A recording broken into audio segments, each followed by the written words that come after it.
Hi, welcome to my YouTube channel అండి. నేను ఈరోజు డ్రెస్ కటింగ్, చూడీదార్ కటింగ్ ఎలా చేసుకోవాలో చూపిస్తున్నాను. నేను నా డ్రెస్ కొలతను బట్టి చూపిస్తున్నాను. మీరు మీ ఓల్డ్ డ్రెస్ కొలతను బట్టి మీరు కట్ చేసుకోవడం జరుగుతుంది. ఇప్పుడు చూడండి, నేను ఓల్డ్ డ్రెస్ కింద మనకి లెంత్ ఎంత కావాలి, మనకి కింద కట్స్ ఉంటాయి కదండి, కొంచెం చిన్నగా ఉంటే మనకు థైస్ అనేటివి కనబడతాయి. అలా కనబడకుండా ఉండాలంటే మనం మంచి లెంత్గా ఉన్న డ్రెస్ తీసుకోవాలి.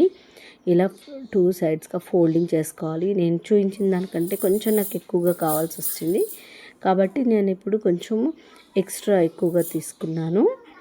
అలా తీసుకున్న తర్వాత మనం చాలా చక్కగా సెట్ చేసుకోవాలి. ఫస్ట్ చక్కగా సెట్ చేసుకున్న తర్వాత ఏదైతే మనకి 2 పెటల్స్ అనేది విడిగా ఉన్నాయో అవి వచ్చేసి మీకు అటువైపున ఉండాలి. మీ ముందు బాగాన ఏంటంటే కట్టింగ్ అలాంటివి ఉండకూడదు. నేను వీడియోలో చూపించిన విధంగా చూడండి. ఈ పెటల్స్ వచ్చేసి కట్టింగ్ భాగం ఏదైతే ఉందో ఈ 4 పొరలు అనేటివి మన అవతల భాగంలో ఉండాలి. అయినప్పుడు మనకు డ్రెస్ కటింగ్ అనేది మనం పర్ఫెక్ట్గా చేసుకోవడానికి మనకు వీలుగా ఉంటుంది. అలా మనము చక్కగా నీట్గా చేసుకున్న తర్వాత మనం డ్రెస్ ఎలాగైతే ఫోల్డ్ చేసుకుంటున్నామో చూడండి. నేను డ్రెస్ వచ్చేసి మిడిల్లోకి ఫోల్డ్ చేశాను.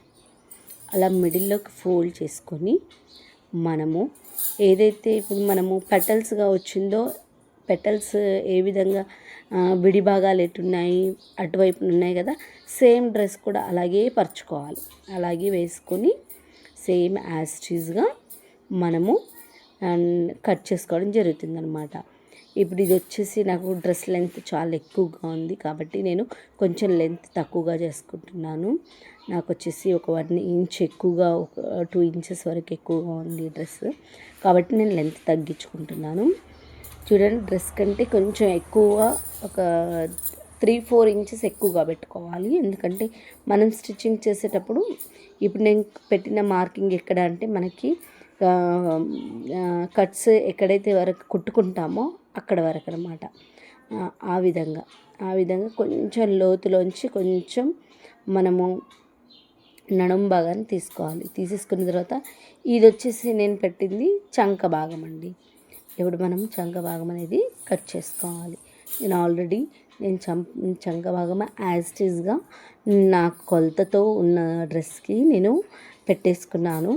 నార్మల్గా అయితే మేము కట్ చేస్తాము, కాకపోతే మీకు వీడియోలో అర్థం కావడం కోసం అని చెప్పేసి నేను ఇలా పెట్టి చూపించడం జరుగుతుంది. మనం ఇంకా నెక్ వచ్చేసి మన ఇష్టం అండి, చిన్నగా పెద్దగా అనేది అది మీ విషయం అండి. నేను వచ్చేసి ఆ ఫ్రంట్ కొంచెం ఎక్కువగా పెట్టుకున్నాను, బ్యాక్ వచ్చేసి నార్మల్గా పెట్టుకున్నాను. ఇప్పుడు చూడండి, ఫైనల్గా నేను ఎలా కట్ చేస్తాను అనేది యాజ్ టీస్గా పెట్టుకున్న విధంగా మనం కట్ చేసుకోవాలి. డ్రెస్ని చాలా చక్కగా వస్తుంది. ఇంకా స్టిచ్ చేసుకునే వాళ్ళకైతే ప్రాబ్లం ఉండదు. వీడియోలో చూపించిన విధంగా మీరు యాజ్ టీస్గా కుట్టేసుకోవడమే. ఇందులో కొన్ని ట్రిక్స్ ఉంటాయి. మీరు ఫైనల్ వరకు, ఎండింగ్ వరకు చూస్తేనే మీకు ఆ ట్రిక్స్ అనేవి అవుతాయి. లేకపోతే అర్థం కావు. ఎందుకంటే ఆ ఫైనల్ ట్రిక్ ఏంటి అని అంటే మనకి కొంచెం షోల్డర్స్ పడిపోతూ ఉంటాయి డ్రెస్ వేసుకునేటప్పుడు. అలా షోల్డర్స్ పడిపోకుండా ఉండాలంటే ఏం చేసుకోవాలో నేను ఈ వీడియో ద్వారా తెలియజేస్తాను. ఇప్పుడు చూడండి, సేమ్ యాజ్ టీస్గా కట్ చేసేసుకోవాలి. ఫస్టే మనము నడుము బాగాన లోతుగా తీసేసుకోవద్దు, చెస్ట్కి కింద బాగాన లోతుగా తీసుకోవద్దు. ఎందుకంటే స్టమక్ దగ్గర ఫిట్టింగ్ అనేది చాలామంది ఇష్టపడుతుంటారు. అలా కాకుండా మనం ఫస్ట్ అయితే మనం కట్ చేసుకోవడం, ఇలా కట్ చేసుకున్న తర్వాత మనం స్టిచ్ చేసుకునేటప్పుడు ఏ విధంగా స్టిచ్ చేసుకోవాలి అనేది నేను మీకు చూపిస్తాను. ఇలా కట్ చేసుకున్న తర్వాత ఫైనల్గా మనము ఎక్కడికైతే కట్స్ కుట్టుకుంటామో అక్కడ వరకు చిన్న డాట్ పెట్టుకోవాలి, చిన్నగా కట్ చేసుకోవాలి. ఎందుకంటే మనకు కుట్టేటప్పుడు కన్ఫ్యూజ్ అవ్వకుండా మనకు ఉంటుంది కాబట్టి. ఇలా ఫైనల్గా లుకింగ్ అయితే ఇలా ఉంటుంది. సేమ్ యాజ్ టీజ్గా అక్కడి నుంచి ఇక్కడ వరకు ఉంది అని అనుకుంటున్నారు. ఓకే, మీరు న్యూగా కుట్టే వాళ్ళకి నేను ఈ విధంగా ఈ మెథడ్ చూస్తున్నాను. మేమైతే స్టమక్ దగ్గర ఆల్రెడీ యూ షేప్లో కట్ చేసుకుంటాము. ఇప్పుడు నేను వీడియోలో చూపించిన విధంగా మీరు ఏం చేయాలంటే అంతంత బాగాన మీరు స్టిచ్ చేసుకోవాలి. క్యూ షేప్లో కొంచెం కర్వ్లో తీసుకోవాలి. అదేంటంటే మనకి స్టమక్ దగ్గర షేప్ అనేది వస్తుంది.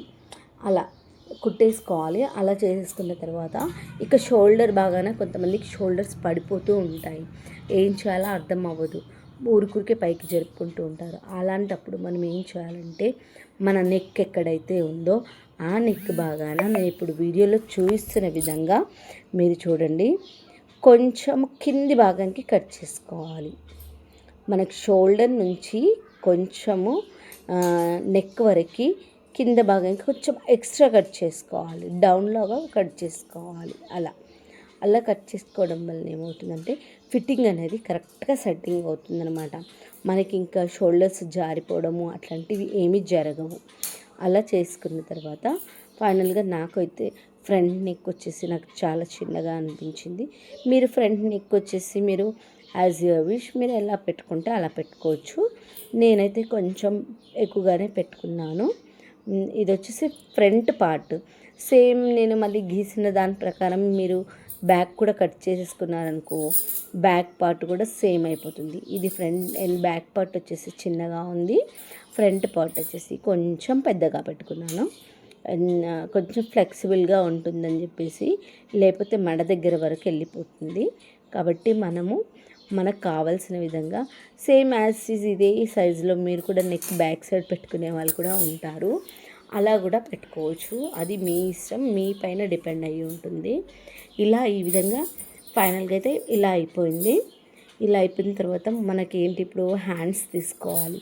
నేను వచ్చేసి హ్యాండ్స్ దీనికి మొత్తము ఫుల్ హ్యాండ్స్ పెట్టుకుంటున్నానండి. మనకి ఏదైతే అంకిల్ వరకు ఉంటుందో అంకిల్ వరకు పెట్టుకుంటున్నాను. మామూలుని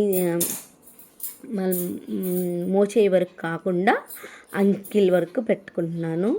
చూడండి, నాకు క్లాత్ చాలా ఎక్స్ట్రా మిగిలింది కాబట్టి నేనేం చేశానంటే నేను అంకిల్ వరకు పెట్టుకోవాలనే ఇంటెన్షన్తో పెట్టుకున్నాను. వీడియోలో చూపించిన విధంగా మనం ఏవైతే విడిగా ఉన్న పెటల్స్ ఎప్పుడైనా మనకు అటువైపునే ఉండాలి. మీ సైడ్లో ఉంచుకుంటే ఏమవుతుందంటే 2 పీసెస్ అవ్వాల్సింది కాస్త 4 పీసెస్ అవుతుంది. కాబట్టి మీరు ఈ విషయాన్ని ఒక్కటి గమనించాలి. ఇప్పుడు చూడండి, అలా గమనించుకున్న తర్వాత ఇప్పుడు చూడండి, నేను ఇప్పుడు వచ్చేసి మీకు బ్లౌజ్ హ్యాండ్స్ ఏ విధంగా చూపించాలి అనేది చూపిస్తున్నాను. ఇప్పుడు ఈ 4 పెటల్స్ అనేవి మనం ఫ్రంట్ భాగాన్ని ఎందుకు పెట్టుకున్నామంటే మీకు కొలతకి ఏ విధంగా చూపించాలి అనే ఉద్దేశంతో నేను పెట్టుకున్నాను. మన హ్యాండ్స్ వచ్చేసి ఇది పై భాగాన మనకు హ్యాండ్స్ వచ్చేసి విడిపోకూడదు కదా. ఇది కింద భాగం వచ్చేసేసి మనకి చంక భాగం అన్నమాట. ఇప్పుడు చూడండి, నేను కొలత పెట్టుకున్నాను. నేను అంత పెద్ద హ్యాండ్స్ ఇక్కడ వరకు ఉన్నాయి, కానీ నేను హ్యాండ్స్ వచ్చేసి ఇంత పెద్దగా పెట్టుకోవాలనుకుంటున్నాను. అంకిల్ వరకు పొడుగ్గా పెట్టుకోవాలనుకుంటున్నాను. పెట్టేసుకుంటున్నాను. ఆ విధంగా పెట్టేసుకొని మీరు షోల్డర్స్ కన్ఫ్యూజ్ అవ్వకూడదు. మీరు పైన ఎంతవరకు అయితే లెంత్ పెట్టుకున్నారో దానికి ఒక్క బెత్తడు కిందికని పెట్టుకోవాలి. అలా పెట్టుకున్న ఇప్పుడు నేను వీడియోలో చూపించిన విధంగా చూసారు కదా, ఆ విధంగా పెట్టుకోవాలి. ఇప్పుడు వచ్చేసి నేను ఇది వచ్చేసి ఫుల్ హ్యాండ్స్ అండి. చూడండి, నేను ఫుల్ హ్యాండ్స్ ఎలా కట్ చేస్తున్నాను. నాకు చంక భాగాలు చాలా ఎక్కువ అయిపోతుందని కాబట్టి నేను ఎక్స్ట్రా క్లాత్ని కట్ చేసుకోవడం జరిగింది. చూడండి, ఫైనల్గా ఇలా కట్ చేసుకోవాలి. మనము ఇలా కట్ చేసుకోవాలి. మీరు ఏదైతే షోల్డర్ భాగాన ఉందో చిన్నగా మార్క్ పెట్టుకోవాలి. చిన్నగా కట్ చేసుకుంటే మీకు ఇదైపోతుంది. మీకు ఇంకా చంక భాగాన ఎలా కట్ చేసుకోవాలి, కొంతమంది కుట్టేటప్పుడు కన్ఫ్యూజ్ అవుతారు. ఫ్రంట్ బ్యాక్ 2 అటు ఇటు పెట్టేస్తారు. కాబట్టి మీరు ఫ్రంట్ ఎప్పుడైతే కుడతామో అని అనుకుంటారో అప్పుడు మీరు ఏం చేయాలంటే కొంచెం ఎక్స్ట్రా క్లాత్ తీసేసుకోవాలి. బ్లౌజ్కి మనం చంక భాగాన ఏ విధంగా తీసుకుంటామో ఆ విధంగా తీసేసుకోవాలి. మీరు ఇప్పుడు నేను వీడియోలో చూపిస్తే మీకు దానికి కన్ఫ్యూజ్ అయిపోతుంది. కాబట్టి ఎప్పుడైతే ఈ డ్రెస్ మొత్తం స్టిచ్ అయిపోయిన తర్వాత ఫైనల్గా మీరు కుట్టేస్తారు కదా, హ్యాండ్స్ కుడతారు కదా, హ్యాండ్స్ కుట్టేటప్పుడు అప్పుడు మీకు ఫ్రంట్ భాగానే ఏది వస్తుందో ఆ భాగంలో మీరు కొంచెం యూ షేప్లో కానీ కర్వ్లో కొంచెం క్లాత్ తీసుకోవడం వల్ల ఏమవుతుందంటే